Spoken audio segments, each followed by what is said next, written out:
All right, in the Hobbit, chapter 11, on the doorstep. In 2 days going, they rode right up the long lake and passed out into the river running. And now they could all see the lonely mountain towering grim and tall before them. The stream was strong and their going slow. At the end of the third day, some miles up the river, they drew in to the left or western bank and disembarked. Here they were joined by the horses with other provisions and necessaries, and the ponies for their own use that had been sent to meet them. They packed what they could on the ponies, and the rest was made into a store under a tent. But none of the men of the town would stay with them, even for the night, so near the shadow of the mountain. Not at any rate until the songs have come true, said they. It was easier to believe in the dragon, and less easy to believe in Thorin in these wild parts. Indeed, their stores had no need of any guard, for all the land was desolate and empty. So their escort left them, making off swiftly down the river and the shoreward paths, although the night was already drawing on. They spent a cold and lonely night, and their spirits fell, each leading another pony heavily laden beside him. The others were some way ahead, picking out a slow road, for there were no paths. They made northwest, slanting away from the river running, and drawing ever nearer and nearer to a great spur of the mountain that was flung over southwards towards them. It was a weary journey, and a quiet and stealthy one. There was no laughter or song or sounds of harps, and the pride of hopes which had stirred in their hearts at the singing of old songs by the lake died away to a plodding gloom. They knew that they were drawing near to the end of their journey, and that it might be a very horrible end. The land about them grew bleak and barren, though once, as Thorin told them, it had been green and fair. There was little grass, and before long there was neither bush nor tree, and only broken and blackened stumps to speak of ones long vanished. They were come to the desolation of the dragon, and they were come at the waning of the year. They reached the skirts of the mountain, all the same, without meeting any danger or any sign of the dragon, other than the wilderness he had made about his lair. The mountain lay dark and silent before them, and ever higher above them. They made their first camp on the western side of the great southern spur, which ended in a height called Raven Hill. On this there had been an old watch-post, but they dared not climb it yet. It was too exposed. Before setting out to search the western spurs of the mountain for the hidden door, on which all their hopes rested, Thorin sent out a scouting expedition to spy out the land to the south where the front gate stood. For this purpose he chose Balin and Fili and Kili, and with them went Bilbo. They marched under the gray and silent cliffs to the feet of Ravenhill. There, the river, after winding a wide loop over the valley of Dale, turned from the mountain on its road to the lake, flowing swift and noisily.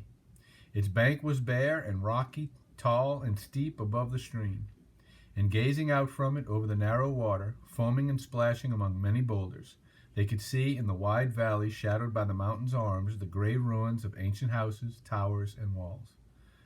"There lies all that is left of Dale," said Balin. The mountain sides were green with woods, and all the sheltered valley rich and pleasant in the days when the bells rang in that town.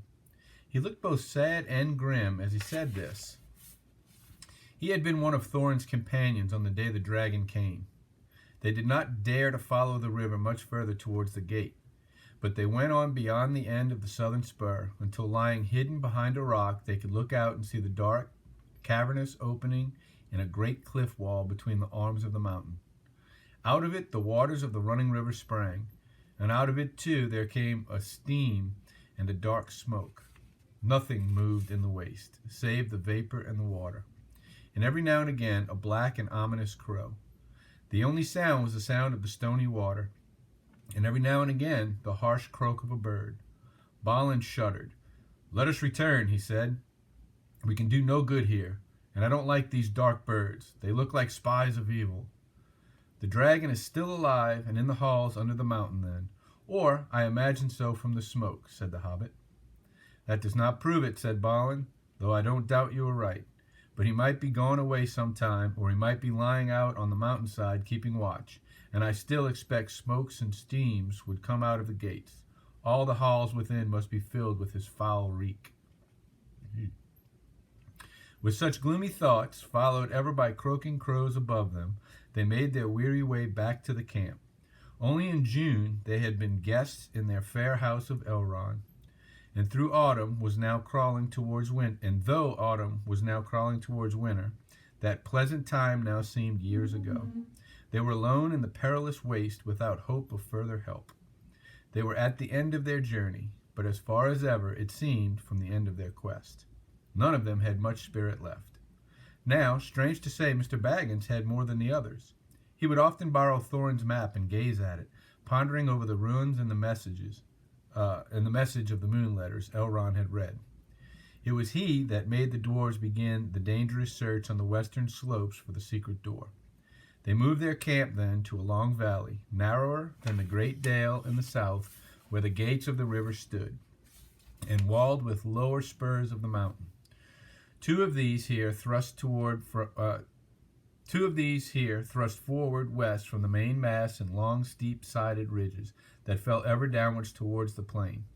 On this western side there were fewer signs of the dragons' marauding feet, and there was some grass for their ponies.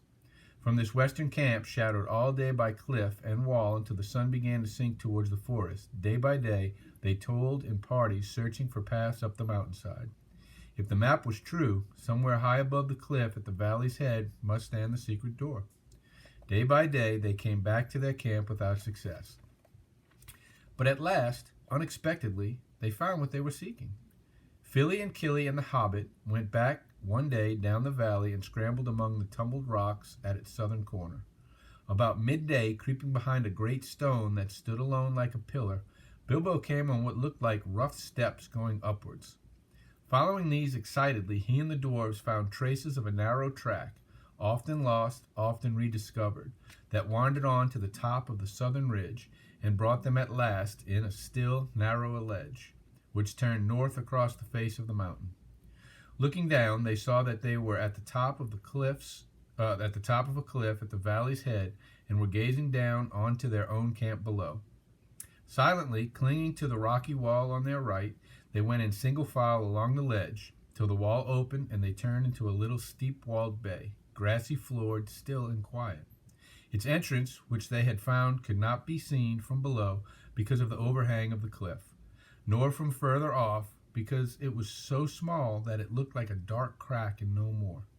It was not a cave and was open to the sky above, but at its inner end a flat wall rose up that in the lower part, close to the ground, was as smooth and upright as mason's work, but without a joint or crevice to be seen. No sign was there, or post of lintel or threshold, nor any sign of bar or bolt or keyhole. Yet they did not doubt that they had found the door at last. They beat on it. They thrust and pushed at it. They implored it to move. They spoke fragments of broken spells of opening, and nothing stirred. At last, tired, out they rested on the grass at its feet, and then at evening began their long climb down. There was excitement in the camp that night. In the morning, they prepared to move once more. Only Beaufort and Bomber were left behind to guard the ponies and such stores as they had brought with them from the river. The others went down the valley and up the newly found path, and so to the narrow ledge. Along this they could carry no bundles or packs. So narrow and breathless was it, with a fall of 150 feet beside them on to sharp rocks below. But each of them took a good coil of rope, wound tight about his waist, and so at last, without mishap, they reached the little grassy bay. There they made their third camp, hauling up what they needed from below with their ropes.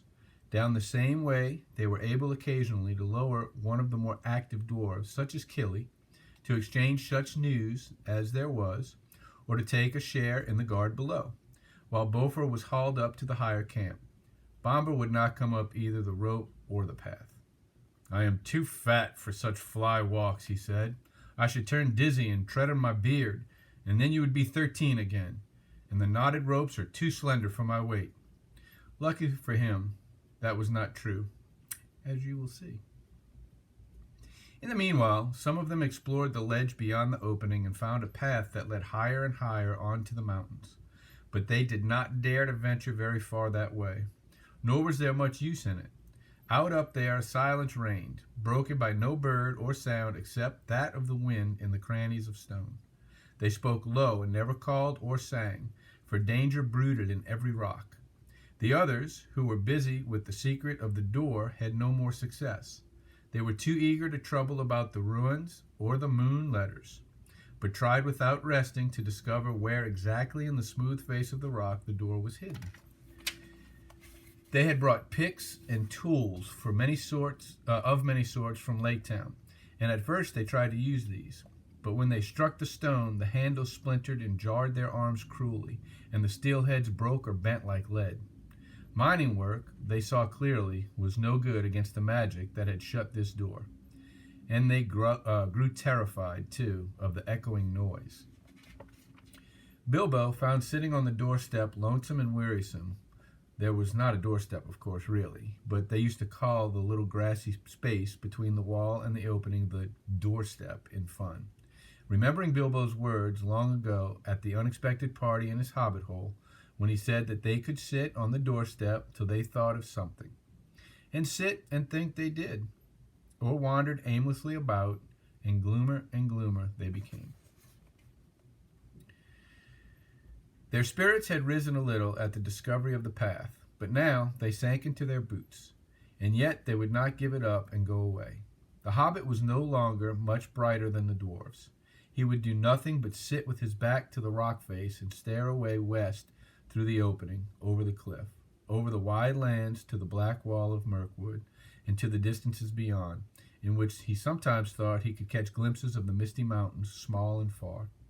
If the dwarves asked him what he was doing, he answered, "You said sitting on the doorstep and thinking would be my job, not to mention getting inside. So I'm sitting and thinking." But I'm afraid he was not thinking much of the job, but of what lay beyond the blue distance, the quiet western land, and the hill, and his hobbit hole under it. A large gray stone lay in the center of the grass, and he stared moodily at it or watched the great snails. They seemed to love the little shut-in bay with its walls of cool rock, and there were many of them of huge size crawling slowly and stickily along its sides. "Tomorrow begins the last week of autumn," said Thorin one day. "And winter comes after autumn," said Bifur. "And next year after that," said Dwalin. "And our beards will grow till they hang down the cliff to the valley before anything happens here. What is our burglar doing for us? Since he has got an invisible ring and ought to be a specially excellent performer now, I'm beginning to think he might go through the front gate and spy things out a bit." Bilbo heard this. The dwarves were on the rocks just above the enclosure where he was sitting. And, good gracious, he thought, so that is what they are beginning to think, is it? Is it always poor me that has to get them out of their difficulties, at least since the wizard left? Whatever am I going to do? I might have known that something dreadful would happen to me in the end. I don't think I could bear to see the unhappy Valley of Dale again. And as for that steaming gate. That night, he was very miserable and hardly slept. Next day, the dwarves all went wandering off in various directions. Some were exercising the ponies down below. Some were roving about the mountain's hide. All day, Bilbo sat gloomily in the grassy bay gazing at the stone, or out west through the narrow opening. He had a queer feeling that he was waiting for something. Perhaps the wizard will suddenly come back today, he thought. If he lifted his head, he could see a glimpse of the distant forest. As the sun turned west, there was a gleam of yellow upon its far roof, as if the light caught the last pale leaves leveled of his eyes. He went to the opening, and there, pale and faint, was a thin new moon above the rim of earth. At that very moment, he heard a sharp crack behind him. There, on the gray stone in the grass, was an enormous thrush, nearly coal-black, its pale yellow breast freckled with dark spots. Crack! It had caught the snail and was knocking it on the stone. Crack! Crack! Suddenly, Bilbo understood. Forgetting all danger, he stood on the ledge and hailed the dwarves, shouting and waving. Those that were nearest came tumbling over the rocks, and as fast as they could along the ledge to him, wondering what on earth was the matter. The others shouted to be hauled up the ropes, except Bombur, of course. He was asleep. Quickly, Bilbo explained. They all fell silent, the hobbit standing by the grey stone, and the dwarves with wagging beards watching impatiently. The sun sank lower and lower, and their hopes fell. It sank into a belt of reddened cloud and disappeared. The dwarfs groaned, but still Bilbo stood almost without moving. The little moon was dipping to the horizon. Evening was coming on. Then suddenly, when their hope was lowest, a red ray of the sun escaped like a finger through a rent in the cloud. A gleam of light came straight through the opening into the bay and fell on the smooth rock face. The old thrush, who had been watching from a high perch with beady eyes and head cocked on one side, gave a sudden trill.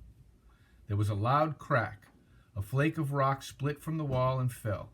A hole appeared suddenly about 3 feet from the ground. Quickly, trembling lest the chance should fade, the dwarves rushed to the rock and pushed. In vain. "The key! The key!" cried Bilbo. "Where is Thorin?" Thorin hurried up. "The key!" shouted Bilbo. "The key that went with the map. Try it now, while there is still time."